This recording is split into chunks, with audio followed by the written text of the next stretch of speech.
What's up, everybody? Welcome to another episode of the Tyren Johnson Show.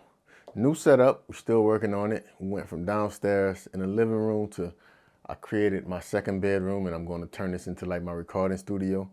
Because downstairs, messing around with Yaya and everything she got going on, she got the wash machine going, she washes dishes, she's screaming to the top of her lungs.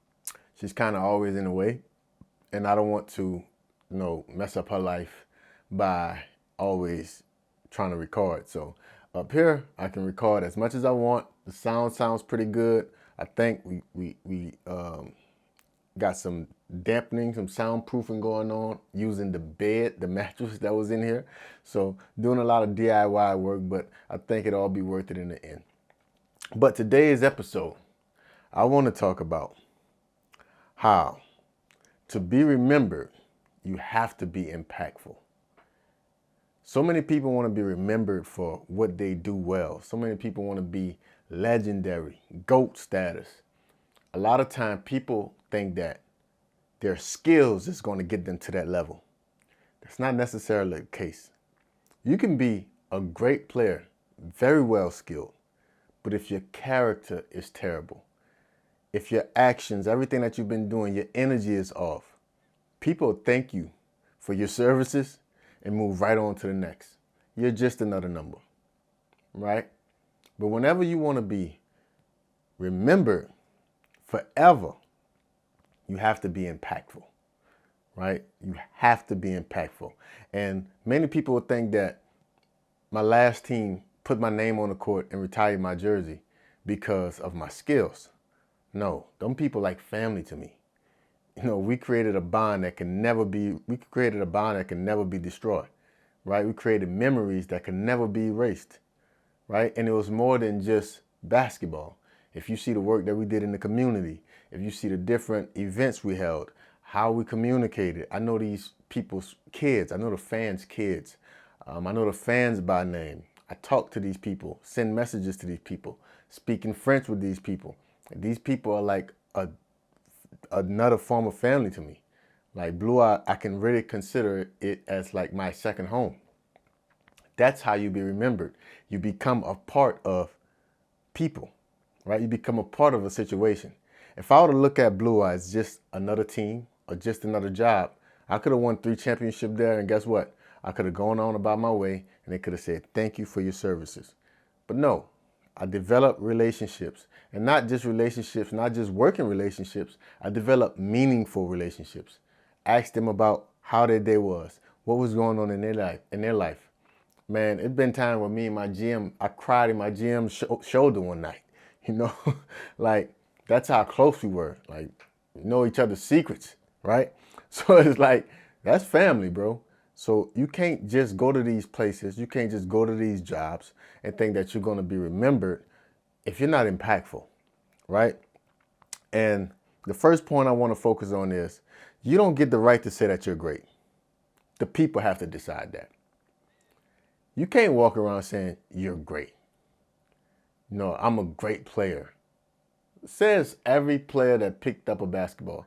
I'm a great worker. Says everyone that has signed up to work at this job.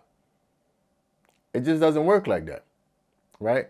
You have to be a player that is impactful, and the people gets to decide who you are. You can't say you're great. You got to actually be judged by that, right? It's like the IG models thinking, I'm a bad chick. Well, you can't, just because you got a boob job and just because you got some fat injected into your gluteus maximus, you cannot say that you're a bad chick. The market has to tell you that you're a bad chick. You can't say you're a great player. The market has to determine that you're a great player, right? You know what happened with great players?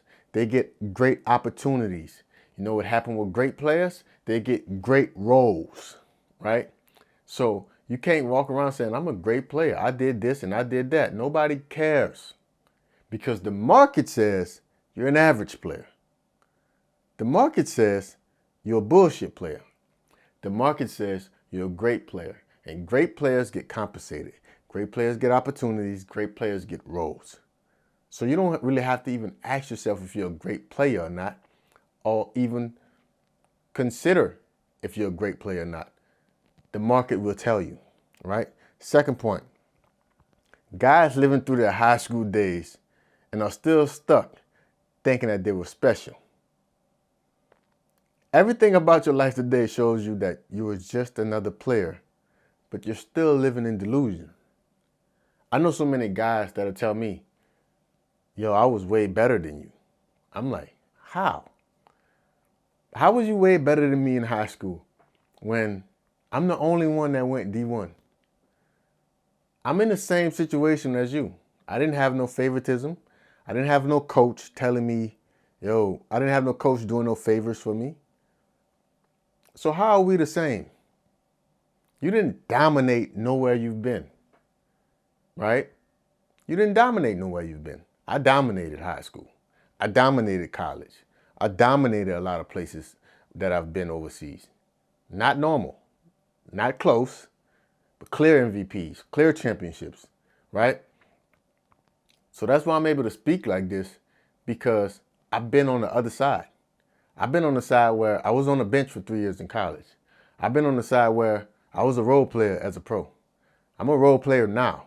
I've been on both sides. I've been a star. I've been a main player.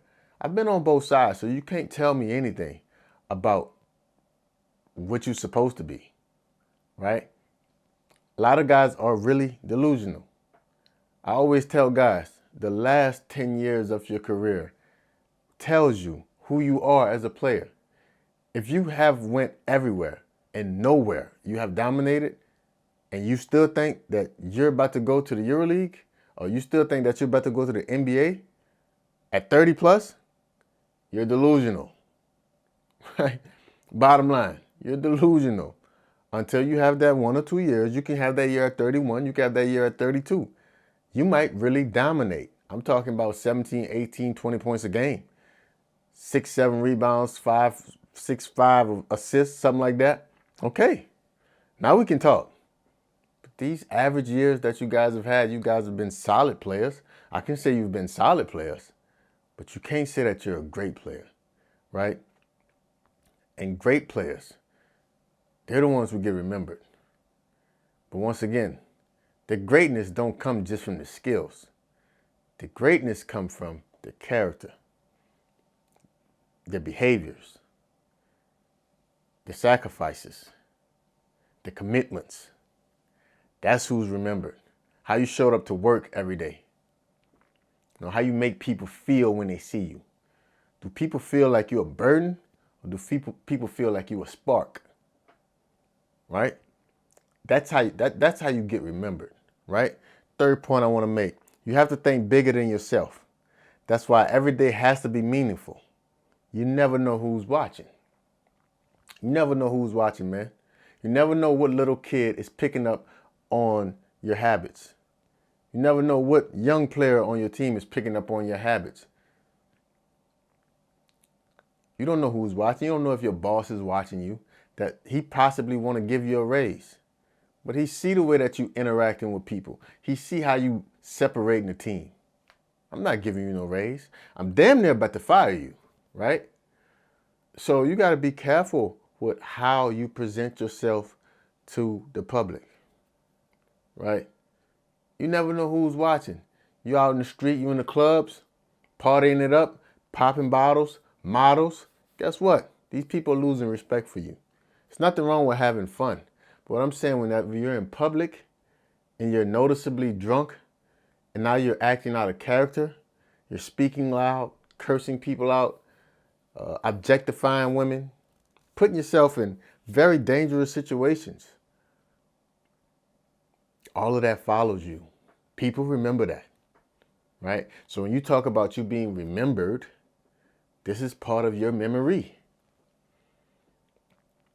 People remember all of this. The club owners, he remembers how you made them feel, right? So I'm telling you, everything that you do is being watched. When you're trying to be great, every single thing that you do is being watched. What you post on social media, what you do in public, and what you do behind closed doors. Because you're a target. And people can try to take advantage of that in many ways. Right? So I would say have strong skin about the last one, but the first two you can really control. You can control what you do in public. You can control what you produce to the public, meaning your social media content, because in today's age, social media is a real thing. And many of you people are posting on it and you're using it. But I got people in my DMs that's telling me how their job is unfair when they work in a public company dealing with kids and they have an OnlyFans and they're promoting it through their main name. How? How can I have you working for my company and you promoting your OnlyFans and you're not just posting sexy pics? You're a full-blown porn star at this point. Nothing against OnlyFans, nothing against being a porn star, but I'm telling you that it will affect your job, right? If you're a basketball player and you want to have an OnlyFans, it's probably going to affect your job, right? It's just simple as that. Basketball players are probably the most homophobic group of individuals I've ever been around. I mean, you can't even say ball around these kids. Right? You said ball, they're like, oh, hey, yo, pause. And I'm like, bro, I'm a grown man. Like, so your sexuality can affect your job because they might not want you in the locker room and it might affect the whole team because these people are childish, bro. Like, so dealing with all of that, you want to make sure that your character is on point, bro. Your character is on point. The way you present yourself to the public, the way you handle yourself, your manners. Bro, just being a good person gets you a long way. Your name is heard about long before your skills is heard about whenever you're trying to sign to a team. Now, to get somebody's attention, they might talk about your skills. But when they're talking about signing you, your name, your character, that comes way before your skills and stats. Trust me. Next point I want to talk about. One of my childhood friends wrote me a message, right? She was emotional. Her brother had just died. And it was a very touchy subject for her, right? This is around the same time that Kobe died. You see, when Kobe died, I wasn't really sad. Kobe can't die for me. It's impossible. Because the way I knew Kobe was through the internet. I watched his games. I watched his interview. I didn't know him personally, right? And he's like my muse. Like everything I do on the court kind of revolves around Kobe. So like I can always watch Kobe and get what I wanted from Kobe. I can still get that, right? She said, how do y'all feel this bad for a person and you don't even know him? I guess she was trying to say that we don't show her brother the same type of love, right? So she's going crazy. Like, how do y'all show people that you don't know so much love? How do y'all feel so sad about them when y'all don't show the same love for people that you know? And I got a great answer for her, right? I think I told it to us, right? I'm like, bro, I might have lived like 20 minutes away from you and your brother. I had no idea who he was. No idea who he was, never heard of him, didn't know his name. And we had been, went to the same school for a long time. I had no idea who her brother was. I didn't even know she had a brother until he died. Why? Because he wasn't impactful. He didn't impact my life in any way. Kobe impacted my life in many ways. Kobe impacted the way that I handle myself. Kobe inspired me to be a professional basketball player. Kobe taught me everything I know on the basketball court. His mentality, the way he carries himself, the way he handles business. He was impactful in my life. To be remembered, you have to be impactful. I'm not sure what your brother did, right? I don't know who he is. And a lot of people think is that they're way bigger than what they really are, right? Especially a lot of basketball players. I try to tell guys, hey man, get over yourself. You missed a shot, you was wide open, Get over yourself. You missed the last shot and y'all lost the game. Get over yourself. Who you think you are? Like you perfect? Get over yourself. Get over yourself. Humble yourself. You turned the ball over. Coach pulled you out. You're too good to get pulled out? Get over yourself. You're playing on a team. They don't respect you. You don't have the role that you want. Get over yourself. Because players that are nice, you don't have to worry about roles. Exceptional people don't have to worry about roles in life. The roles find them because they're extraordinary. If you're not extraordinary, you got to shut up and you got to hope that you get lucky because you got no leverage in this fight. You got no leverage in this fight. You got to be extraordinary to have those type of feelings, right? So many guys compare themselves to Mike James and Shane Larkin and guys like that. Bro, them dudes have dominated on this continent for 5+ years. And I'm talking about not close. It's not close. They're also playing domestic leagues only. Stop it. Most of you guys are not close. You can't use those guys as examples because they are the exceptions. There's many guys that you can see in their career where they started here, they grew here. Started here, they grew here. Took them 3-4 years and boom. You guys ain't do nothing nowhere. And you want to just go boom. It don't work like that. And now you got attitude. You're walking around the locker room. You're breaking up the locker room. You're a cancer. You're messing up the chemistry on the team. You guys want to leave. You getting cut. This and that. He messing me up. He talking bad about me. He's not giving me a chance. Blase blue, blase blue, blase blue. And the only person you don't look at is you.